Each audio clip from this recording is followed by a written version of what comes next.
Bonjour Suzy, bonjour Marie-Laure, bonjour Gilles. Bon, à l'époque, on n'avait pas le choix.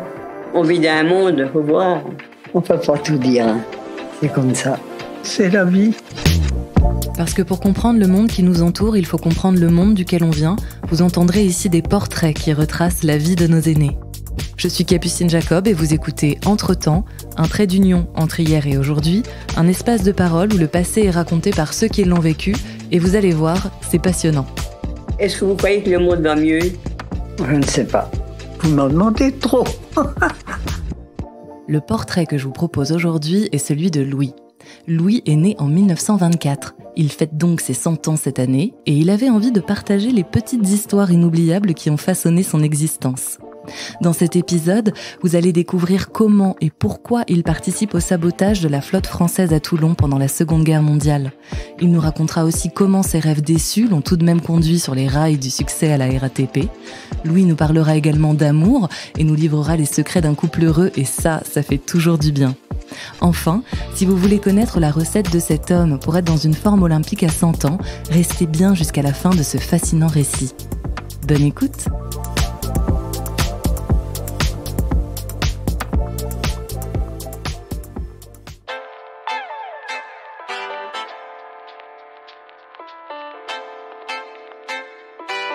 Moi, mon bol de café, c'est de la ricorée. C'est facile à faire. Vous mettez juste de l'eau chaude. Alors vous beurrez du bon pain des Tardines et c'est mon régal.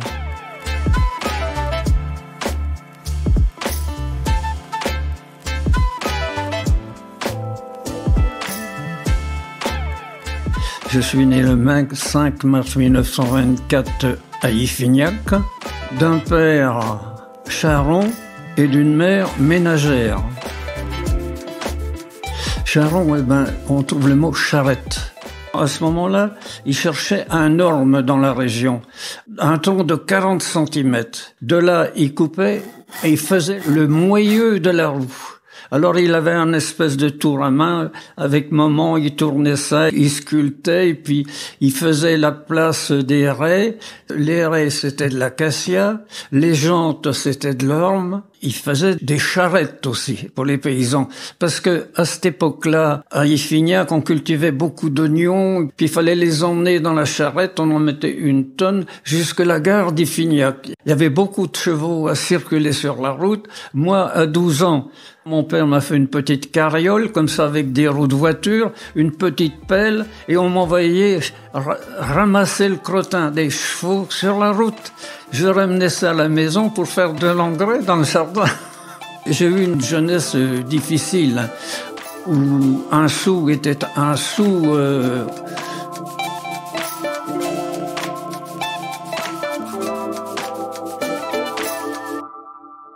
J'ai été à l'école, j'ai fait ma communion, parce que vous savez que dans une commune, il y avait le curé et l'instituteur.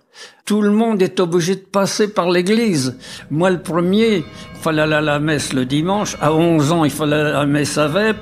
Et puis après, il fallait aller au confessionnal. On rentrait dans une guérite, là. Alors, il fallait dire... Bonjour mon père. Alors il me posait des questions. Qu'est-ce que vous voulez que je lui réponde? Alors c'était les péchés. Quels sont les péchés que vous avez commis? Alors, à l'époque, fallait pas manger de la viande le vendredi. C'est un péché. J'ai mangé quelquefois de la viande le vendredi. J'ai juré. Oh, c'est un blasphème, ça. Mais on inventait des trucs. Et puis après, au catéchisme, j'avais un curé qui pouvait pas me voir. Il s'appelait l'abbé Brien. À genoux. Alors, je me mettais à genoux sur du granit dans l'église. J'avais un bonnet. Je le mettais sous mes joues. Enlève ton bonnet! Alors, j'en ai gardé quand même, en vieillissant, une certaine rancune. Ah oui.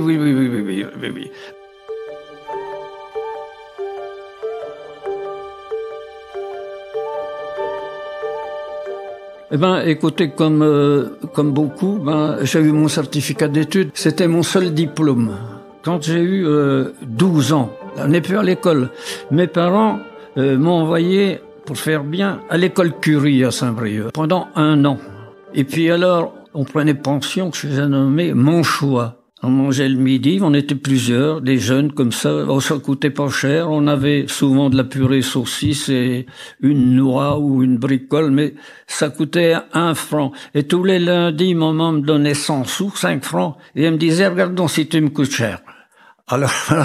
Alors donc quand j'ai vu ça, j'ai pas insisté et j'ai commencé à travailler très tôt.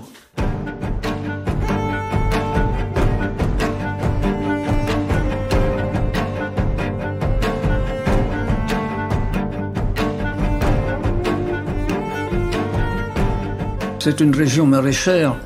Alors j'ai travaillé dans les champs.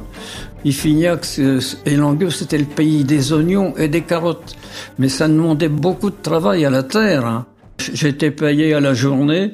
Je me rappelle, comme j'étais jeune, j'avais 6 francs par jour. Les femmes, 8 francs et les hommes, 10 francs. Avant la guerre. Bon, ben, j'étais content parce que c'était des sous que j'amenais à maman, toujours, voilà. Ils étaient pas larges, quoi, mes parents. Bon, j'aurais bien voulu, comme on dit maintenant, un peu d'argent de poche. J'en avais pas. Vous savez, on était en autarcie. On avait tout. On avait des lapins, on avait des poulets, on avait un cochon et tous les légumes. Donc, on tuait le cochon 1 fois par an. On faisait de la saucisse, tout ça, et tout ce qui n'était pas, était mis dans un charnier avec du sel. Et on mangeait souvent du lard. Le gras du cochon, surtout c'était pas mauvais. Il y avait pas de rentrée d'argent, hein. Papa faisait son métier de charron. Quand il arrivait à faire une charrette, ça demandait longtemps. Le cultivateur et la charrette, lui, il attendait qu'on achète sa camelote pour payer papa.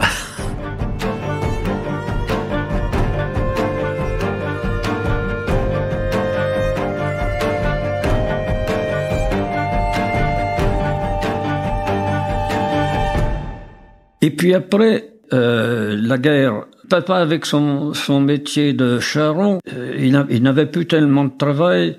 Il travaillait chez Robert, qui vendait des matériaux de construction et du bois. Il m'a embauché chez lui, j'avais 14 ans. Alors, il faisait du charbon, des matériaux de construction, sacs de plâtre. La gare de marchandises était boulevard Carnot. Tout arrivait par wagon. Mon patron avait un cheval qui s'appelait Péchard, un cheval blanc, je me souviens. Alors, on allait dans le wagon, je prenais un sac de 46 kilos, déjà à mon âge, de plâtre. Ah, quand même, putain. Et puis, il n'y avait pas de douche, ni rien du tout, parce que j'étais tout blanc. Il fallait que je rentre à Iffignac, comme ça. Il n'y avait pas de douche. Mais vous vous rendez compte, ce travail que j'ai fait.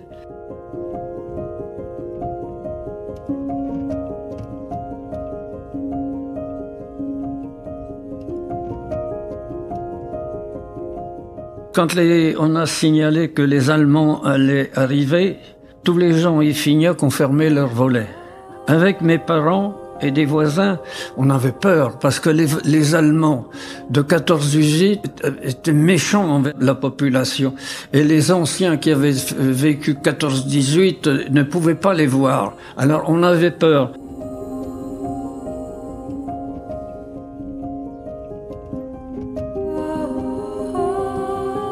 Papa, il a été affecté spécial.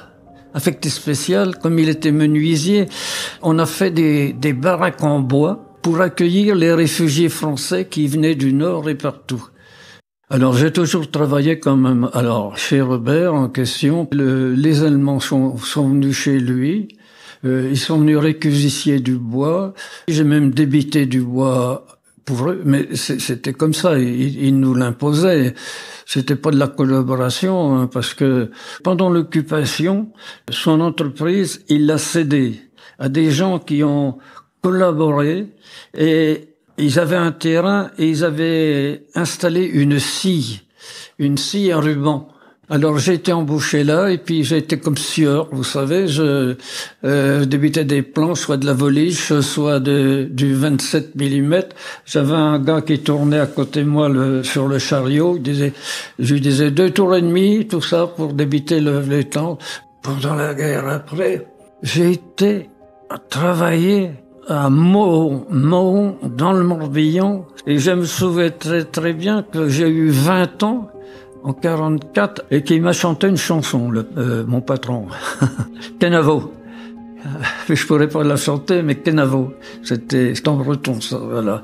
J'ai eu 20 ans en 44, donc on était pas loin de l'échéance, hein, c'est-à-dire de l'arrivée des Américains.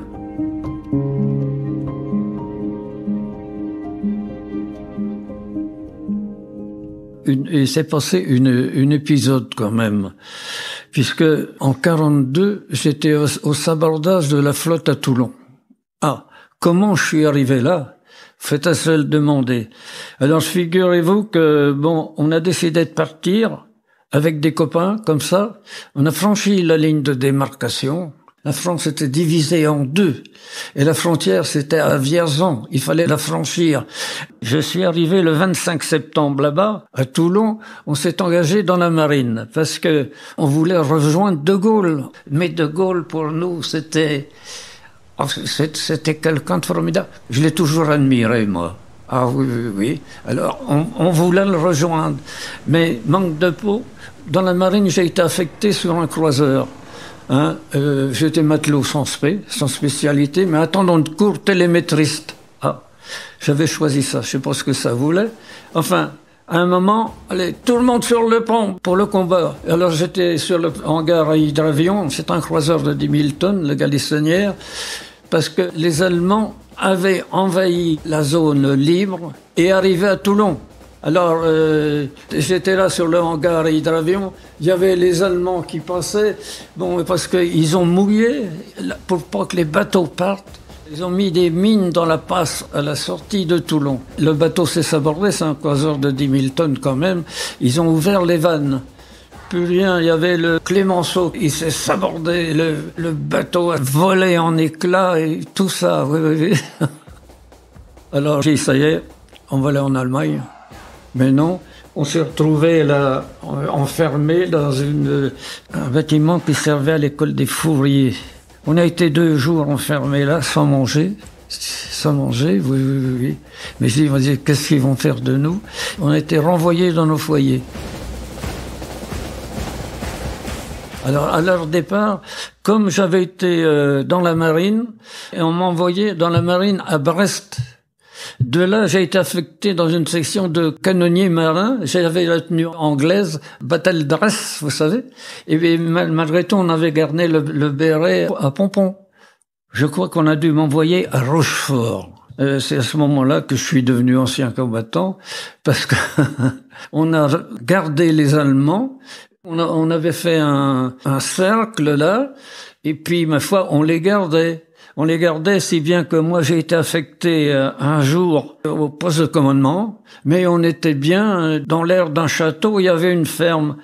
C'était monsieur et madame Lucaso à Demeursac. Moi je me rappellerai toujours de leur nom. Ils étaient tellement gentils. Et un jour il a fallu les quitter. J'ai été affecté toujours au PC, du côté de Saintes, je sais pas où par là. Bref, on déménageait. Et un jour, avec un copain qui était chauffeur du commandant, on va aller voir monsieur et madame Lucaso à Meursac. On était à 4. On était bien reçus, tout ça. Mais, sur le chemin du retour, le conducteur, il a vu un lièvre sur le bord de la route, il a foncé. Notre voiture s'est dressée sur un arbre. On est tombé dans un ravin. Oui. Un cas de fer en l'air et le conducteur a été tué. Celui qui était devant était une jambe cassée et les 2 qui étaient derrière, dont moi avec ma bouteille, j'ai rien eu. Alors, on est parti. On a trouvé un café d'ouvert. On a été obligé de donner l'alerte. Ah oui, mais pourquoi il était là avec la voiture? Alors, j'ai été condamné à 1 mois de prison. J'ai été à la maritime de Rochefort, mais alors là, vous êtes reçus, des brutes. Ah, ce sont les fusiliers marins. Ils sont durs, hein. Je me rappelle, on nous a mis les mains derrière le dos, on a été tondus, hein, on nous a enlevé les lacets, on était couchés sur de la paille, il y avait des puces partout. Le matin, à 6 heures du matin, il fallait être debout parce que les sacos, c'était les fusiliers marins qui nous gardaient. s'amenait avec un ceinturon et nous tapait dessus. Ah ben, on n'était pas des gens normaux, on était prisonniers.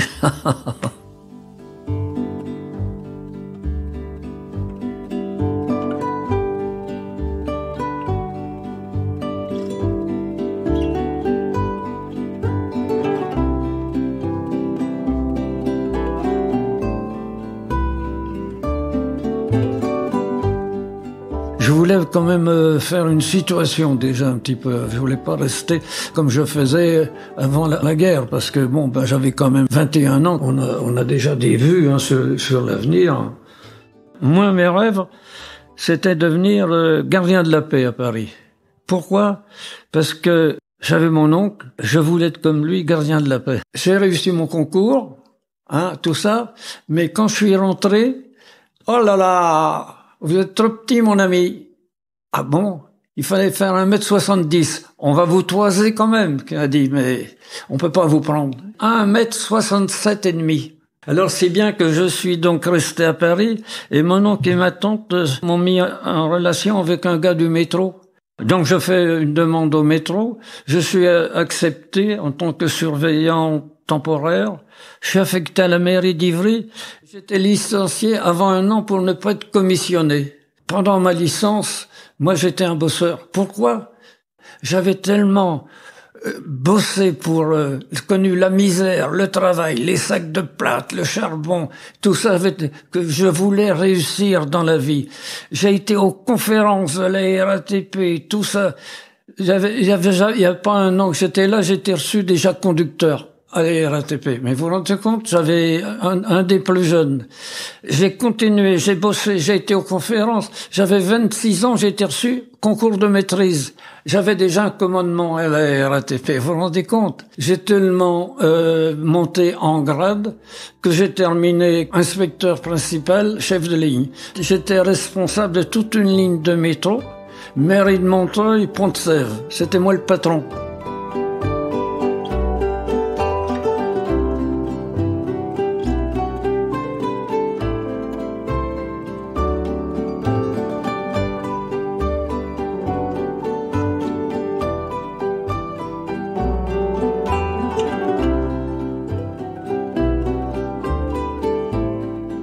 Avant de partir, ici, on allait tous, après 46, il y avait une grande salle de bal au Pont-Neuf. Au Pont-Neuf, puis vous savez, c'était un orchestre avec accordéon, tout ça, puis tout le monde dansait, quoi. Ben oui, parce que, vous savez, quand on dansait comme ça, bon ben, il y avait les filles qui attendaient le cavalier. J'ai fait une petite danse avec elle et elle me dit, il y aura bal dimanche à Lyon. Faudra venir? Ah, alors bon, rien que ça, je viens donc au bal d'Illion. C'était le 28, oh, c'est des dates qui ont marqué une belle existence. J'arrive, c'était pour la rencontrer. Je la ramène ici, chez elle, pour la première fois. Et de là, on se donne rendez-vous pour le dimanche suivant, qui était le 5 mai. Elle arrive sur son vélo aussi, on se rencontre là. Et là, ça a été le coup de foudre. Ah oui, elle était belle. Ah oui, ma femme, elle était belle. Elle avait de beaux cheveux bouclés. Et là, on ne s'est plus quitté. On ne s'est plus quitté. Et puis on s'enfermait à discuter, tout ça. Oh, on parlait... on n'allait pas chercher midi à 14h. On était content de se retrouver. Hein. On sentait que ça marchait bien. Si bien que moi, il a fallu un jour que je monte à Paris, que je vous expliquais pour aller gardien de la paix. Ah, un jour, j'ai dit, ben, je suis obligé de partir. Ça y est, je rentre à la RATP. C'était le 18 juillet 46. Alors, elle a fait ni une ni deux. Elle m'a dit, j'arrive à Paris, à Montparnasse. C'était fin septembre. On m'a trouvé du travail à Neuilly, dans une maison bourgeoise. Voilà. Vous vous rendez compte? Tout ça pour être avec moi. Moi, quand je travaillais pas, j'allais l'attendre à Neuilly. Elle était servante, bonne, mais il y avait une supérieure, une dénommée Germaine, qui me dit « Oh la saloperie !» Donc on se voyait régulièrement jusqu'au jour, on a décidé de se marier le 9 septembre 47. Oh, il n'y avait pas de chichi, hein. Les parents étaient avisés déjà. On est quand même content de quitter un peu le foyer maternel, hein. On aime bien pouvoir décider, surtout. J'avais quand même 22 ans en 47. Oui. Par un copain, on avait trouvé un petit logement, 16 rue Pierre-Budin, dans le 18e. Oh, c'est un petit boui-boui. Je me rappelle, hop, il y avait un escalier qui traçait une cour, et puis un escalier en pente comme ça, un logement de chaque côté, une chambre de 3,50 m sur 4 mètres, un voisin à côté, pas de toilette, l'eau en bas, mais on avait un chez nous. Mais vous vous rendez compte? Alors, elle découvre le chez nous, qui était habité par un réunionnais qui s'appelait Bonpain. J'ai jamais signé de contrat. Un arrangement c'est un bordel. Avec la conserve, je payais tant par mois, j'ai jamais vu de quittance ni rien, mais on était logés. Dans un petit logement comme ça. Oh là là, il y avait rien. Il y avait des trous dans le parquet. Il y avait un petit poêle, un lit. Le charbon était mis dans un coin de la pièce. Alors moi, j'allais chez le Bougna, qui était à côté, prendre un sac de 50 kilos de boulets que je versais dans la pièce. Un jour, je faisais mon café, je renverse la casserole. Oh, tout le café par terre. Bon, on en refait, quoi. Bon, je m'en vais. Et puis, en revenant de mon travail, la dame qui est en dessous ouvre la porte et dit « Tenez, monsieur, voilà votre café. » C'était passé à travers le parquet. Vous vous rendez compte, hein, quand on voit tout ce qu'on a enduré pour vivre, mais on s'aimait. Ah oui, oui. Mais ma femme, quand j'étais conducteur au métro, quand on était mariés, je lui disais, je serais sur la Rome 359, en direction de Mairie-d'Ivry. Alors elle m'attendait sur un banc. C'était pas l'heure d'affluence. Alors elle se mettait derrière moi et tricotait. Pas derrière moi, oui. Alors je l'emmenais jusqu'au terminus. Et là, elle pouvait tourner avec le train et repartait dans l'autre direction. Moi, avant tout, j'aimais ma femme. Moi, j'en ai jamais connu d'autre. Alors, faut l'aimer, hein, quand même, hein. Partant de là, ça fait un couple formidable. Moi, je me rappelle quand je partais au boulot, quand on était au 6e, là, elle suivait ma route. Quand je savais qu'elle n'allait plus me voir, je me retournais, elle me faisait ouh, mais... Ah oui, oui, avec ma femme, ça a été un régal. Ah oui, oui, toute notre vie ensemble, comme ça. J'étais pas un coureur de jupons, d'ailleurs. Ni elle non plus, je crois pas. Alors déjà, partant de là, j'allais pas chercher ailleurs ce que j'avais besoin chez moi. Hein, c'est tout.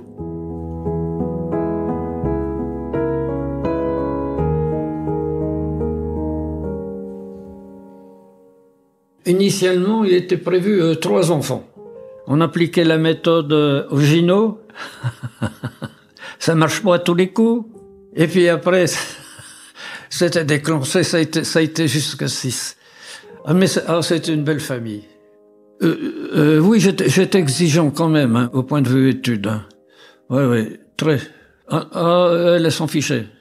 Elle s'en fichait, elle s'occupait de la maison. C'est moi qui dirigeais un peu les enfants, là, oui. Puis moi, je suis parti, j'avais 52 ans de la RATP. Avec un petit certificat d'études, mais j'en suis fier. J'en suis fier parce que je l'ai bien gagné. Ah, ouais.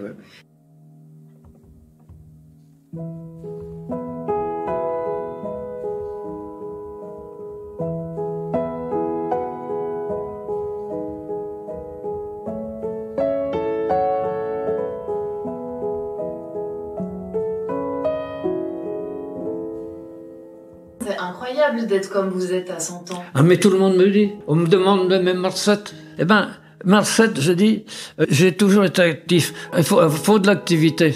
Je fais toujours de la marche à pied, moi, tous les jours. Hein. Je fais 45 minutes de marche à pied. Je peux plus monter en vélo parce que je me casserais la gueule. J'ai fait du vélo jusqu'à 96 ans. Alors, de 96 à 98, je fais du vélo électrique. Et qu'est-ce que je dirais aux jeunes? Pour faire ce que je fais, il faut avoir souffert dans sa jeunesse. Quand je me suis vu introduit à la RATP, je dis, petit gars, vas-y, fonce, faut que tu réussisses. Et bon Dieu, j'ai réussi.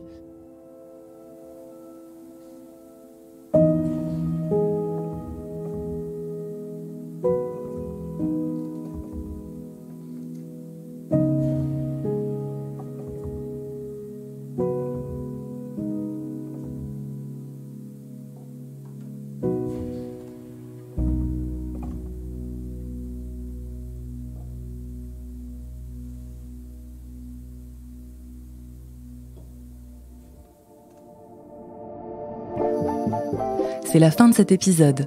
Merci à Martin Poujon pour l'habillage sonore et le mixage de ce récit de vie. Si vous êtes ou si vous connaissez quelqu'un qui a une histoire de vie passionnante, n'hésitez pas à me contacter directement via mon site internet entretempspodcast.com. Si vous avez aimé cet épisode, n'hésitez pas à en parler autour de vous, à commenter sur les réseaux sociaux et à laisser 5 étoiles sur votre plateforme d'écoute préférée. À très vite!